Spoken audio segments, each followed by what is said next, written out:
दोस्तों, सरकारी कंपटीशन 24 में आपका स्वागत।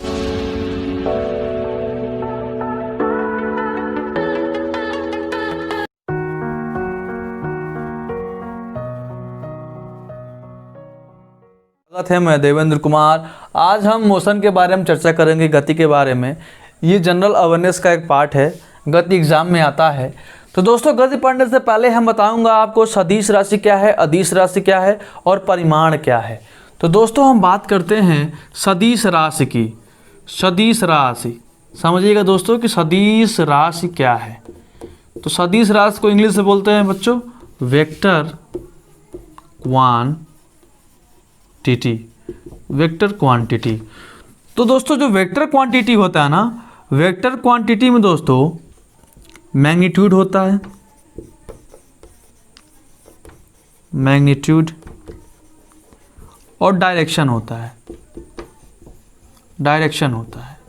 यानी वे भौतिक राशियां जिनमें परिमाण हो और दिशा दोनों हो, यानी वे भौतिक राशियां जिनमें परिमाण व दिशा दोनों हो, सदिश राशि कहलाती है। मैग्नीट्यूड का मतलब होता है बच्चों परिमाण। क्या होता है? परिमाण। और डायरेक्शन का मतलब क्या होता है? दिशा।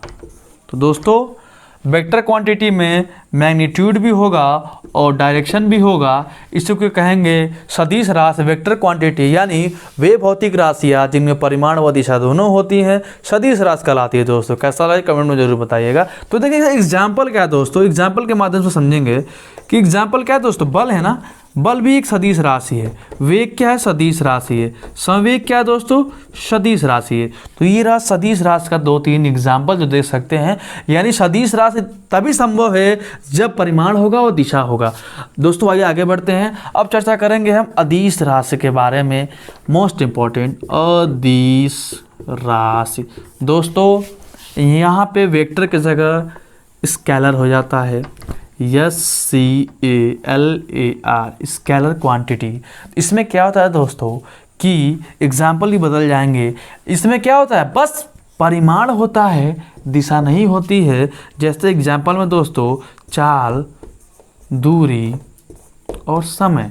तो दोस्तों, वे भौतिक राशियाँ जिनमें केवल परिमाण हो, दिशा न हो, उसे कहते हैं अदिश राशि, स्केलर क्वांटिटी। एग्जाम्पल में चाल, दूरी, समय। आइए आगे बढ़ते हैं दोस्तों। तो दोस्तों, अब हम चर्चा करेंगे गति के बारे में। गति किसे कहते हैं? तो दोस्तों, सपोज दैट कि यह एक रोड है, ठीक। ये पॉइंट ए है, ये पॉइंट बी है। दोस्तों, यहाँ पे कोई कार खड़ी है, जो भी है, इस रोड पे क्या है? कार खड़ी है। दोस्तों, ये क्या है? ये क्या है? ये रोड है ना। अच्छा, ये अगर ए से चलता है तो बी पे आएगा ना। मान लो इसका टारगेट क्या है? बी है। बी क्या है दोस्तों? टारगेट है, गोल है, लक्ष्य है। तो अगर ये ए से चलता है, बी पे आता है, तो यहाँ पे एक समय लगेगा ना, टी लगेगा ना दोस्तों। तो ये गाड़ी कहाँ पहुँचेगी? पॉइंट बी पे पहुँचेगी। तो समझिएगा कि गति किसे कहते हैं। गति उसी को कहेंगे जब किसी वस्तु के स्थिति में परिवर्तन हो समय के साथ। यानी समय के साथ किसी वस्तु की स्थिति में परिवर्तन को गति कहते हैं। यानी ये गाड़ी जो है, ये कार जो है, पॉइंट ए पे थी और टी समय बाद बी पे चली गई। यानी ये वस्तु है ना गाड़ी, इसमें क्या हुआ? स्थिति में परिवर्तन हुआ ना, ए से चला गया बी पे ना, लेकिन कब? टी के साथ। इसीलिए कहते हैं गति को, यदि किसी वस्तु की स्थिति में समय के साथ परिवर्तन हो तो गति कहलाता है, मोशन कहलाता है। दोस्तों, ये रहा गति। अब आगे बढ़ते हैं। अब आगे मोस्ट इंपॉर्टेंट फार्मूले हैं और कुछ सीजीएस MKS पद्धति है। तो दोस्तों, कुछ वेग त्वरण पढ़ने से पहले हम जानेंगे कि सिस्टम ऑफ यूनिट क्या होता है। दोस्तों देखिएगा, सिस्टम ऑफ यूनिट्स। दोस्तों, सिस्टम ऑफ यूनिट्स के बारे में समझेंगे तो ये 3 भाग होता है इसका। पहला होता है दोस्तों MKS, जिसे हम SI भी कहते हैं। अच्छा, दूसरा होता है MKS मेथड यानी पद्धति। दूसरा होता है दोस्तों CGS और तीसरा होता है FPS। तो दोस्तों MKS का मतलब होता है मीटर, METRE मीटर, K का मतलब किलो ग्राम, और S का मतलब दोस्तों सेकेंड। और दोस्तों C का मतलब होता है सेंटीमीटर, सेंटीमीटर, और G का मतलब ग्राम, और S का मतलब सेकेंड। और दोस्तों F का मतलब होता है फुट, और यहाँ P का मतलब होता है पाउंड, और S का मतलब दोस्तों होता है सेकेंड। अच्छा, तो हम दो ही इंपॉर्टेंट है, फर्स्ट और टू ही के बारे में पढ़ेंगे। अच्छा, तो दोस्तों मीटर का मतलब क्या होता है? लेंथ होता है, किसी की लंबाई तो मीटर में नापते हैं, लेंथ। किलोमीटर क्या होता है? मास होता है। और सेकंड क्या होता है दोस्तों? टाइम होता है। उसी तरह ये क्या होगा? लेंथ हो जाएगा। ये क्या हो जाएगा दोस्तों? मास हो जाएगा। ये क्या हो जाएगा दोस्तों? टाइम हो जाएगा। अच्छा, MKS का फुल फॉर्म होता है मीटर किलोग्राम सेकेंड। सीजीएस का दोस्तों होता है सेंटीमीटर ग्राम सेकेंड। अच्छा, तो मीटर में क्या आता है? लेंथ, लंबाई आता है। किलोग्राम में क्या आएगा? द्रव्यमान आएगा। सेकंड में समय आता है। तो दोस्तों ये रहा फुल फॉर्म MKS का, सीजीएस का। और MKS को ही SI पद्धति कहते हैं। SI का फुल फॉर्म होता है सिस्टम ऑफ इंटरनेशनल या इंटरनेशनल सिस्टम ऑफ यूनिट। हम दोनों कह सकते हैं, इंटरनेशनल सिस्टम ऑफ यूनिट भी कह सकते हैं, सिस्टम ऑफ इंटरनेशनल भी कह सकते हैं। तो दोस्तों ये रहा सिस्टम ऑफ यूनिट। तो अब ये सिस्टम ऑफ यूनिट को वीडियो को पॉज करके स्क्रीनशॉट भी ले सकते हैं, लिख भी सकते हैं दोस्तों। आइए अब हम वेग के बारे में, त्वरण के बारे में और चाल दूरी के बारे में चर्चा करते हैं, जो बहुत ही इंपॉर्टेंट है इस चैप्टर में, गति में। तो दोस्तों इसको मैं स्क्रब करता हूँ। अच्छा, तो अब हम चर्चा करेंगे दोस्तों चाल के बारे में। चाल बराबर होता है दोस्तों, चाल बराबर होता है दूरी बटे समय, दूरी बटे समय।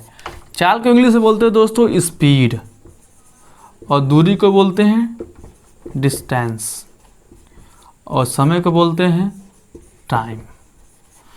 तो दोस्तों स्पीड बराबर होता है डिस्टेंस अपॉन टाइम, यानी हम कह सकते हैं the ratio of distance and time is called speed, यानी दूरी और समय के अनुपात को हम चाल कहते हैं। तो दोस्तों इसे हम लिख सकते हैं स्मॉल s, इसे d और इसे t।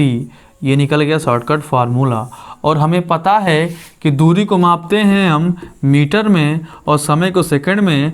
तो चाल का जो मात्रक होगा, चाल का जो मात्रक होगा दोस्तों, वो हो जाएगा मीटर प्रति सेकेंड, और सीजीएस में सेंटीमीटर प्रति सेकंड। तो दोस्तों ये रहा MKS पद्धति में चाल का मात्रक और चाल का सूत्र। तो दोस्तों अगर कोई पूछ दे आपसे कि चाल किसे कहते हैं, तो बोलेंगे दूरी और समय का अनुपात ही चाल होता है। इंग्लिश में बोलेंगे the ratio of distance and time is called the speed. तो दोस्तों ये रहा चाल। अब आगे बढ़ते हैं दोस्तों। अगला फार्मूला है हमारा वेग। तो वेग बराबर दोस्तों होता है विस्थापन, विस्थापन अपान समय। वेग बराबर क्या होता है? विस्थापन अपान समय। तो इंग्लिश से बोलते हैं इसको वेलोसिटी, और इसे बोलते हैं डिस्प्लेसमेंट अपान टाइम। दोस्तों ये होता है वेग का फार्मूला। ये डिस्प्लेसमेंट है, डी है। अच्छा, तो दोस्तों विस्थापन और समय के अनुपात को ही वेग कहते हैं, यानी the ratio of displacement and time is called velocity. तो इसे लिख सकते हैं v बराबर कैपिटल D अपान T। तो दोस्तों हमें पता है कि विस्थापन मीटर में नापा जाता है, तो ये हो गया मीटर, और समय क्या हो गया? सेकेंड। तो v बराबर मीटर प्रति सेकेंड क्या निकल गया दोस्तों? मात्रक निकल गया, यूनिट निकल गया MKS में। अच्छा, तो वेग क्या मात्रक? मीटर प्रति सेकेंड। तो ये रहा वेग दोस्तों। अच्छा, अब हम चर्चा करेंगे विस्थापन के बारे में। विस्थापन क्या है दोस्तों? Very very important. डिस्प्लेसमेंट क्या है? अच्छा, तो डिस्प्लेसमेंट क्या है दोस्तों, तो इसको हम यहाँ पर रख लेंगे विस्थापन, विस्थापन पश्चांतर कर देंगे वेग गुणे ये हो गया दोस्तों समय, हो गया ना। अच्छा, तो जो डिस्प्लेसमेंट है दोस्तों, डिस्प्लेसमेंट इक्वल वेलोसिटी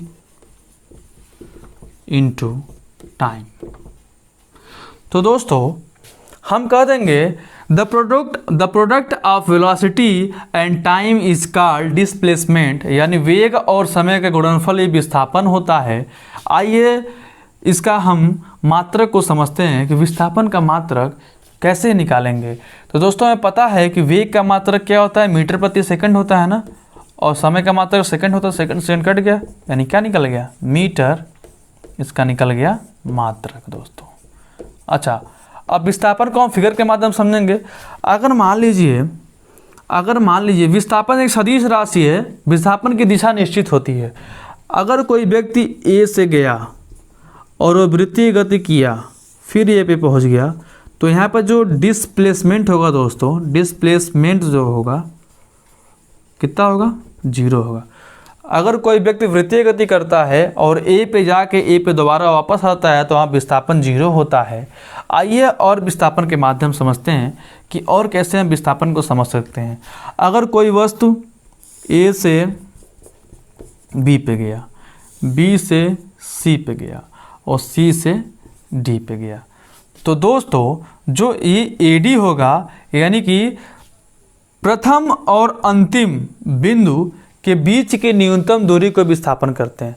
यानी कि प्रारंभिक और अंतिम बिंदु के बीच की न्यूनतम दूरी विस्थापन होता है। तो यहाँ पे एडी क्या है दोस्तों, यहाँ पे एडी जो है हमारा डिस्प्लेसमेंट हो गया दोस्तों। तो ये रहा हमारा विस्थापन, यानी विस्थापन की दिशा क्या होती है, निश्चित होती है। विस्थापन एक सदिश राशि है, इसकी दिशा निश्चित होती है, परिमाण भी होता है। अच्छा, अब आगे बढ़ते हैं त्वरण के बारे में दोस्तों। वेरी मोस्ट इंपॉर्टेंट क्वेश्चन, त्वरण। अब देखिए त्वरण के बारे में हम समझते हैं। तो दोस्तों त्वरण बराबर होता है, त्वरण बराबर होता है वेग में परिवर्तन, वेग में परिवर्तन अपान समय। तो दोस्तों वेग में परिवर्तन अपान समय है, यानी वेग परिवर्तन की दर क्या है दोस्तों, त्वरण है। अगर हम बाइक चला रहे हैं ना, अगर बाइक की स्पीड 20 है और हमने अचानक स्पीड को बढ़ा दिया, तो 20 से 40 जाएगा, 50 जाएगा, तो जो स्पीड बढ़ाने तो वही वेग में परिवर्तन हुआ ना, तो उसे कहेंगे त्वरण। इंग्लिश में बोलते हैं दोस्तों एक्सीलरेशन। तो दोस्तों जो एक्सीलरेशन होता है, तो क्या होता है, velocity, change in velocity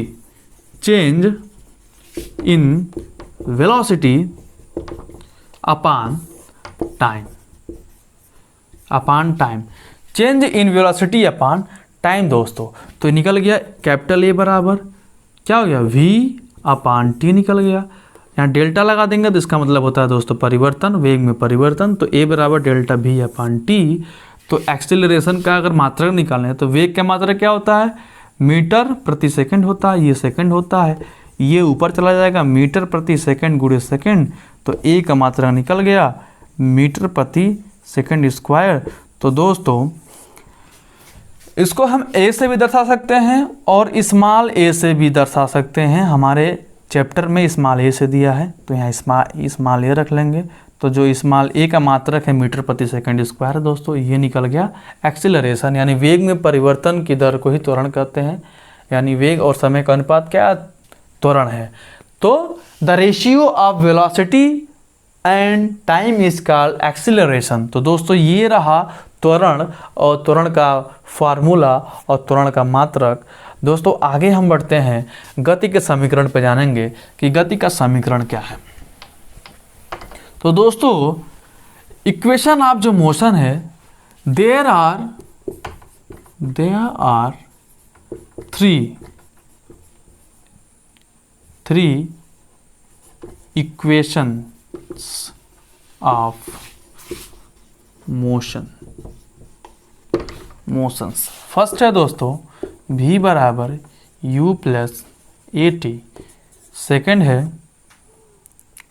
h बराबर u t plus half a t square, और थर्ड है v बराबर u square plus 2 b square square 2 बराबर u t plus half a t square. तो दोस्तों ये रहा गति का तीनों समीकरण जो आप नोट कर सकते हैं। v का मतलब अंतिम वेग, u का मतलब प्रारंभिक वेग, a क्या है त्वरण है, t टाइम है, h ऊंचाई है। अच्छा h ऊंचाई है, u क्या है प्रथम वेग है, t समय है, एक त्वरण है, t समय है। v अंतिम वेग, u प्रथम वेग, ये क्या है त्वरण, और ये क्या है दूरी है। दोस्तों यहाँ हम यस रख देते हैं, यस बराबर u t plus half a t square, s क्या है दूरी है। अच्छा तो दोस्तों ये रहा there are 3 equation of motion, आप नोट कर सकते हैं। तो दोस्तों वीडियो कैसा लगा ज़रूर बताइएगा, वीडियो को लाइक करिए, सब्सक्राइब करिए, शेयर करिए। मिलते हैं अगले एपिसोड में, धन्यवाद।